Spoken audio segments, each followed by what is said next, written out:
পালাও পালাও কেন পালাবো কেন? আরে তোমার ড্রেসিং টেবিলের সামনে ছোট্ট একটা ভূত তোমার ড্রেসিং টেবিলে সবকিছুতে শাস্তিছে। কি আমার সাথে দিতে শাস্তিছে? হ্যাঁ। আরে বাবা কোথায়, চলো তো দেখবো। হ্যাঁ যাও না আরে চলো আমার সাথে, চলো, কিচ্ছু হবে না। কোথায় দেখি তো, কোথায় ওই যে দেখো। দেখি তো। ইরে বাবা, এই তুই কে রে? হ্যাঁ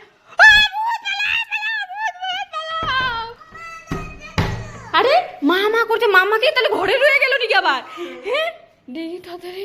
হ্যাঁ ভূত পালা, ভূত ভূত। হ্যাঁ? কি তুই আমার মামা? হেই সত্যি কি মাম্মা আমার?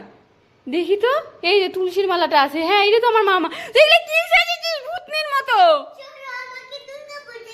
কি তোকে সুন্দর লাগতেছে? একে দুর্গাপূজা নিয়ে গেলে মণ্ডপের লোক তোকে দেখে ভয়ে পালিয়ে যাবে। তোকে তো সুন্দর দেখা যাচ্ছে। চল তোকে তোর ঠাম্মির কাছে নিয়ে দেখাবো তোকে কেমন লাগছে। নে আয়, ওই দেখ তোর ঠাম্মি রান্না করতেছে আর তোর কাকিমণি মোবাইল দেখছে। আয় ওদেরকে দিয়ে একটু ডাক, ডাক দে ঠাম্মিকে।